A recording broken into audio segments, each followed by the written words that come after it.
ஓம் அருவமும் உருவமாயி அநாதியாய் பலவாயொன்றாய் பிரம்மமாய் நின்ற ஜோதி பிளம்பது ஓர் மேனியாகி கருணை கூர் முகங்கள் ஆறும் கரங்கள் 12 கொண்டு ஒரு திருமுருகன் வந்து அங்கு உதித்தனன் உலகமுய்ய.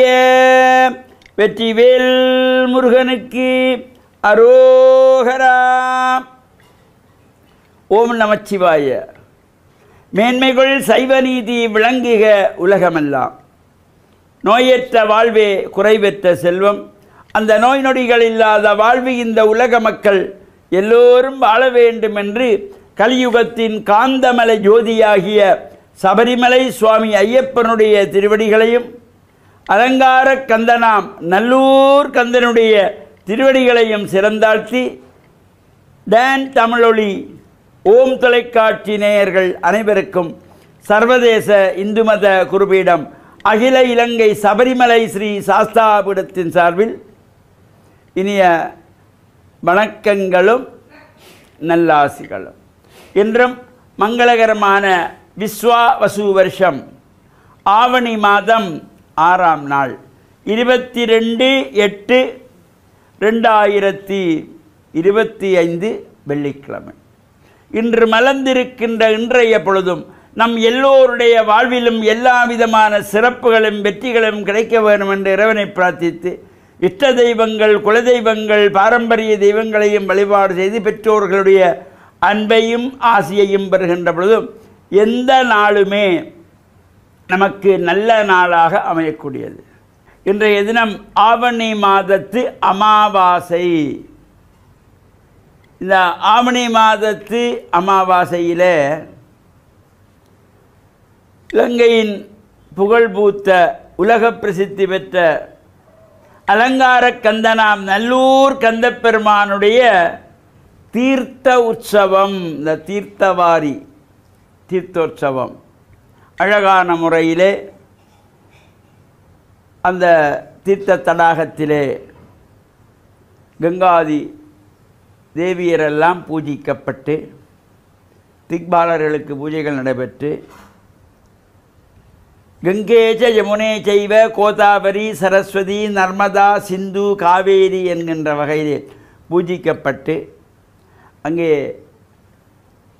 வேலவருடைய அஸ்திரதேவருக்கு அபிஷேக ஆராதனைகள் எல்லாம் சிறப்பாக நடைபெறும்.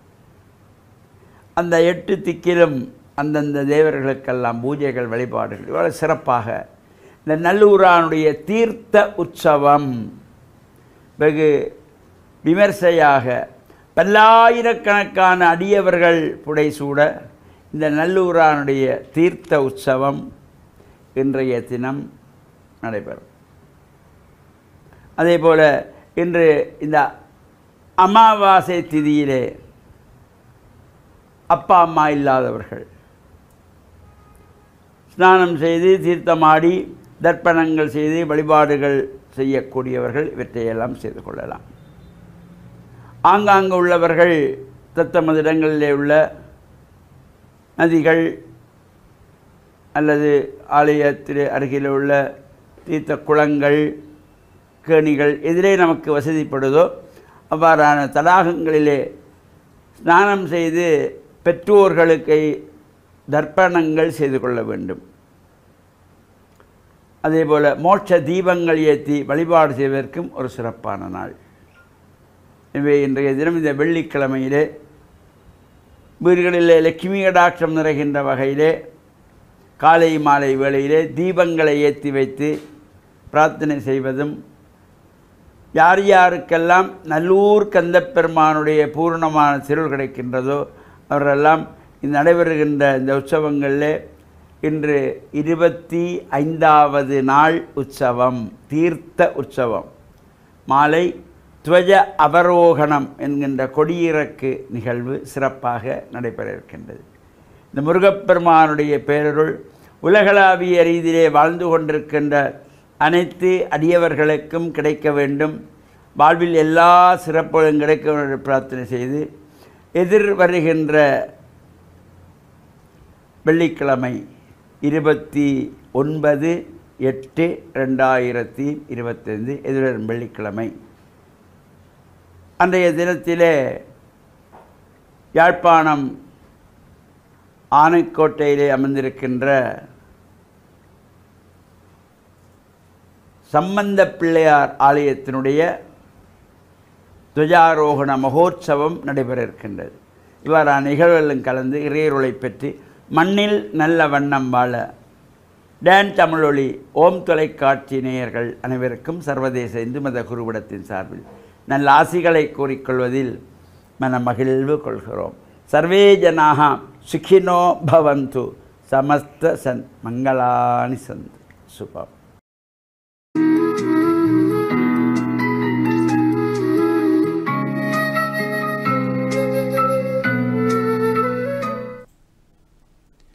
இறை இயேசுவில் என் அன்பு நெஞ்சங்களே, கிறிஸ்தவ நற்சிந்தனை வேளையில் உங்களை சந்திப்பதிலே பெரும் மகிழ்வு கொள்கின்றேன்.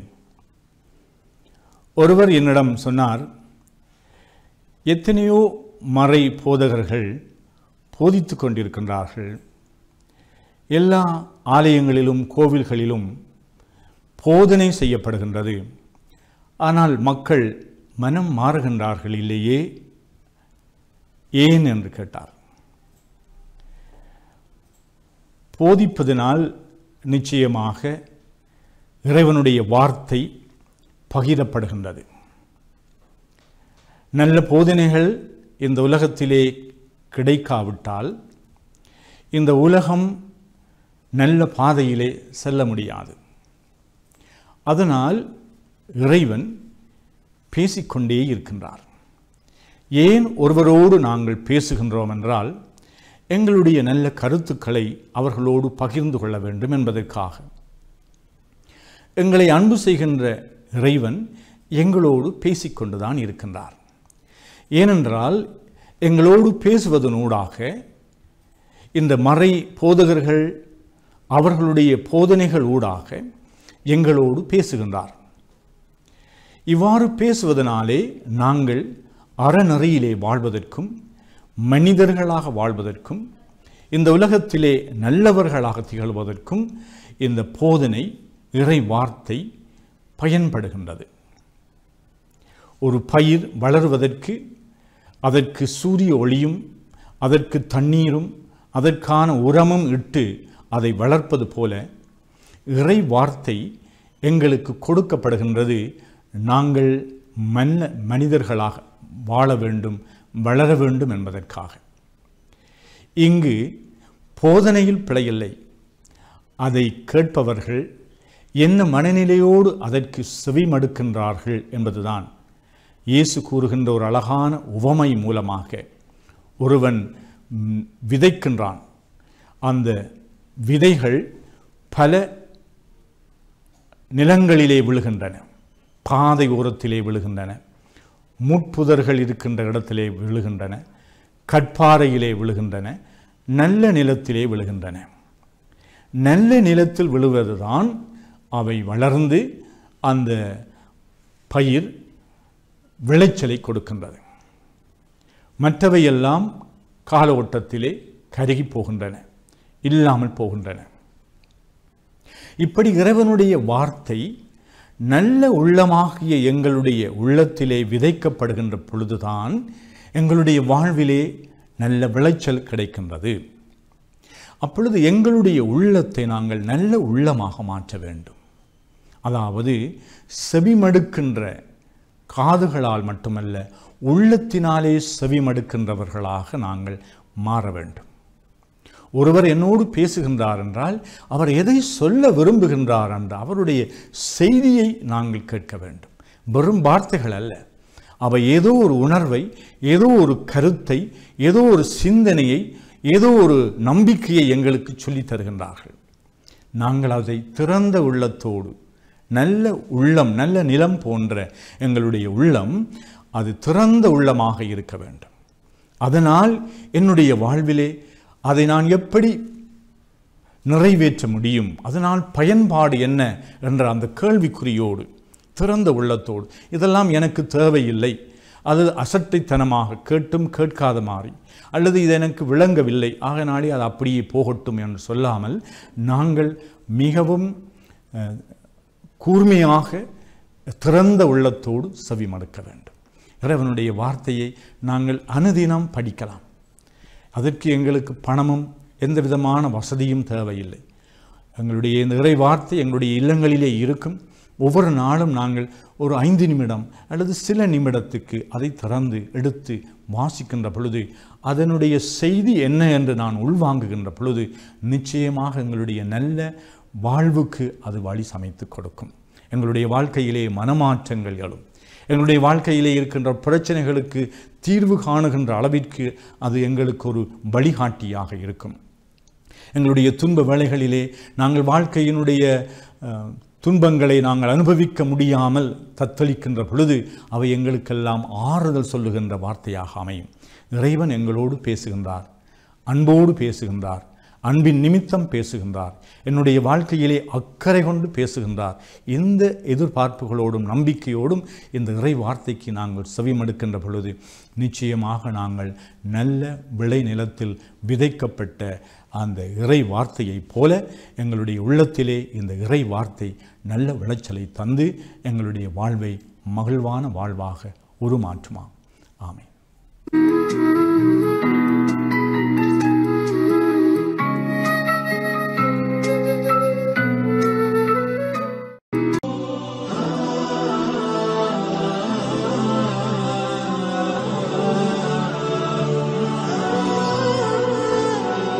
பிஸ்மில்லாஹிர் ரஹ்மானிர் ரஹீம்.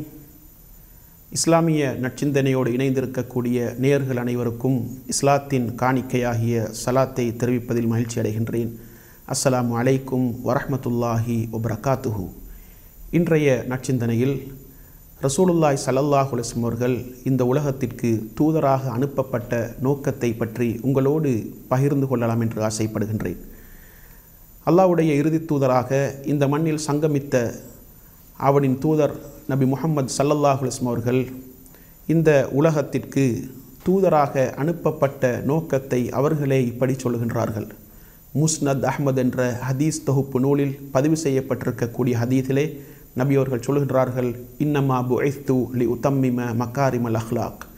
நல்லொழுக்கங்களை பரிபூர்ணப்படுத்துவதற்காகவே இந்த உலகத்திற்கு நான் தூதராக அனுப்பப்பட்டேன் என்று சொல்கின்றார்கள். எனவே இந்த உலகத்திலே மனித சமூகத்திற்கு நல்லொழுக்கங்களை கற்றுக் கொடுப்பதற்காக வேண்டியும் நல்லொழுக்கங்களை பண்பாடுகளை எப்படி கடைபிடித்து வாழ வேண்டும் என்பதை தன்னுடைய நடைமுறை வாழ்க்கையின் ஊடாகவும் மனித சமூகத்திற்கு போதிப்பதற்காகத்தான் நபிகளார் ஸல்லல்லாஹு அலைஹி வஸல்லம் அவர்கள் இந்த மண்ணில் அவனுடைய இறுதி தூதராக வந்துதித்தார்கள் என்பதை இஸ்லாமிய வரலாறு எங்களுக்கு மிக தெளிவாக சொல்லுகின்றது. அல்லாஹ் தஆலா நபிகளார் ஸல்லல்லாஹு அலைஹி வஸல்லம் அவர்களுக்கு அல் குர்ஆனிலே மிகச்சிறந்த ஒரு நற்சான்றிதழை கொடுக்கின்றான். எப்படி? வ இன்னக லஅலா ஹுலுகின் அதீம். முஹம்மதே, நீங்கள் மகத்தான நற்குணத்தின் மீது இருக்கின்றீர்கள் என்று அல்லாஹ் தஆலா சொல்லி காட்டுகின்றான். எனவே இந்த உலகத்திலே நல்ல ஒழுக்கங்களையும் பண்பாடுகளையும் மனித சமூகத்திற்கு போதிக்க வேண்டும், மனித சமூகத்திற்கு கடைபிடித்து காட்ட வேண்டும். அதை கடைபிடிப்பது எப்படி என்பதை மனித சமூகத்திற்கு தனது சொந்த வாழ்க்கையினூடாக போதிக்க வேண்டும். அதன் மூலம் மனித சமூகத்திற்கு முன்மாதிரி மிக்க ஒரு தூதராக அவர் மாற வேண்டும் என்பதற்காகத்தான் இந்த உலகத்திலே இறுதி தூதராக நபிகளார் ஸல்லல்லாஹு அலைஹி வஸல்லம் அவர்கள் வந்துதித்தார்கள் என்பதை இஸ்லாம் மிக தெளிவாக சொல்லுகின்றது.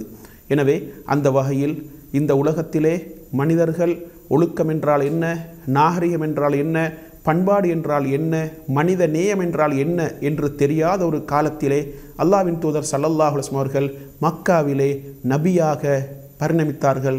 நபியாக அந்த சமூகத்திலே அவர்கள் அறிமுகம் செய்யப்பட்டார்கள். அந்த காலகட்டத்திலே அவர்களுக்கு அல்லாஹ்வுடைய வசனங்களை ஓதி காட்டி அல்லாஹ்வுடைய தெய்வீக போதனைகளை அவர்களுக்கு கற்றுக் கொடுத்து அதன் மூலம் அவர்களை பக்குவப்படுத்தி அவர்களை பண்படுத்தி அவர்களுக்கு வேதத்தையும் ஞானத்தையும் கற்றுக் கொடுப்பதற்குரிய ஒரு உன்னதமான தூதராகத்தான் நபிகளார் ஸல்லல்லாஹு அலைஹி வஸல்லம் அவர்கள் இந்த மண்ணில் சங்கமித்தார்கள் என்பதை அல் குர்ஆன் மிக தெளிவாக சொல்லுகின்றது.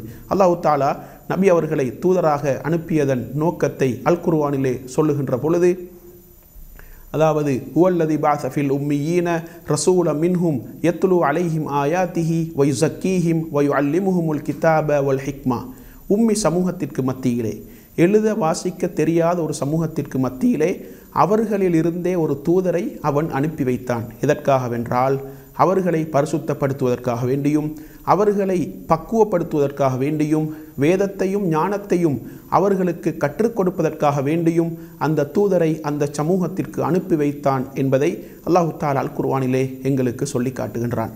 எனவே வேதத்தையும் ஞானத்தையும் கற்றுக் கொடுத்து அதன் மூலம் பண்பாடு மிக்க ஒரு சமூகத்தை இந்த மண்ணிலே உருவாக்க வேண்டும். அவர்களை வரலாறு பேச வேண்டும். அவர்கள் வரலாற்றிலே ஈன்று சிலாகித்து சிறப்பித்து கூறப்பட வேண்டும் என்ற அந்த உன்னதமான நோக்கம் நபிகளாருடைய அந்த தூதுத்துவத்திற்கு பின்னால் இருக்கின்றது என்பதைத்தான் இஸ்லாம் எங்களுக்கு தெளிவாக சொல்லுகின்றது. எனவே நபிகளார் ஸல்லல்லாஹு அலைஹி வஸல்லம் அவர்கள் இந்த உலகத்திலே நல்லொழுக்கங்களோடு வாழ்ந்தார்கள். நல்லொழுக்கங்களை கடைபிடித்து மனித குலத்திற்கு முன்மாதிரி மிக்க அல்லாஹ்வுடைய தூதராக வந்துதித்தார்கள் என்பதை வரலாறு எங்களுக்கு சொல்லுகின்றது. அதே போன்று ரசூலுல்லாஹி ஸல்லல்லாஹு அலைஹி வஸல்லம் அவர்களுடைய தனிப்பட்ட வாழ்க்கையிலே எவராலும் எந்த குறைகளையும் சொல்ல முடியாத அளவுக்கு, எவரும் அவரை விமர்சன கண்ணோட்டத்திலே பார்க்க முடியாத அளவுக்கு முன்மாதிரி மிக்க பண்பாடுகளோடு இந்த உலகத்திலே வாழ்ந்தார்கள் என்றால் அந்த வரலாறு இஸ்லாத்திற்கு சொந்தமான வரலாறு என்பதை நாங்கள் மறந்துவிடக்கூடாது. எனவே ஒழுக்கம் என்றால் என்ன, நாகரிகம் என்றால் என்ன, பண்பாடு என்றால் என்ன என்பதை மனித சமூகத்திற்கு மிக தெளிவாக அல்லாஹ்வின் தூதர் ஸல்லல்லாஹு அலைஹி வஸல்லம் அவர்கள் கற்றுக் கொடுத்தார்கள். எனவே பண்பாடுகள் ஒழுக்க நெறிகளின் தொகுப்பாகத்தான், நடமாடும் இஸ்லாமாகத்தான், நடமாடும் ஒழுக்க கோவையாகத்தான் நபிகளார் ஸல்லல்லாஹு அலைஹி வஸல்லம் அவர்கள் இந்த உலகத்திலே மனித சமூகத்திற்கு முன்மாதிரி மிக்க ஒரு தூதராக வாழ்ந்து காட்டினார்கள். இதனைத்தான் அல் குர்ஆனில் அல்லாஹு தஆலா எப்படி உறுதிப்படுத்துகின்றான் என்றால், லக்கது கான லக்கும் ஃபீ ரசூலில்லாஹி உஸ்வத்துன் ஹசனா, அல்லாஹ்வுடைய தூதரிடத்திலே உங்களுக்கு அழகிய முன்மாதிரி உண்டு என்பதை அல் குர்ஆனிலே உறுதிப்படுத்துகின்றான். எனவே அல்லாஹ்வுடைய தூதருடைய வாழ்க்கையிலே எங்களுக்கு அழகான முன்மாதிரி இருக்கின்றது. பண்பாடுகளை எப்படி கடைபிடிக்க வேண்டும், கஷ்டமான நிலைகளில் கூட பண்பாட்டை நாங்கள் விட்டு கொடுக்காமல் எப்படி வாழ வேண்டும், பிரச்சனைகளை பண்பாடுகளினூடாக எப்படி நாங்கள் அணுக வேண்டும், பிரச்சனைகளுக்கான தீர்வை பண்பாடுகளை மையப்படுத்தி எப்படி நாங்கள் பெற்றுக்கொள்ள வேண்டும் என்பதையெல்லாம் அல்லாஹ்வின் தூதர் ஸல்லல்லாஹு அலைஹி வஸல்லம் அவர்கள் மனித சமூகத்திற்கு மிக தெளிவாக போதித்தார்கள். எனவே நபிகளார் ஸல்லல்லாஹு அலைஹி வஸல்லம் அவர்கள் எங்களுக்கு காட்டி தந்த பண்பாடுகளை, ஒழுக்க நெறிகளை எங்களுடைய வாழ்க்கையில் கடைபிடித்து எங்களுடைய ஆன்மீக பாதையை பண்பாடுகளால் அலங்கரிக்கக்கூடிய பக்குவத்தை வல்லவன் ரஹ்மான் எனக்கும் உங்கள் அனைவருக்கும் தந்தருள்வானாக. வாஹிரு தாவானா அனில் ஹம்துலில்லாஹி ரப்பில் ஆலமீன்.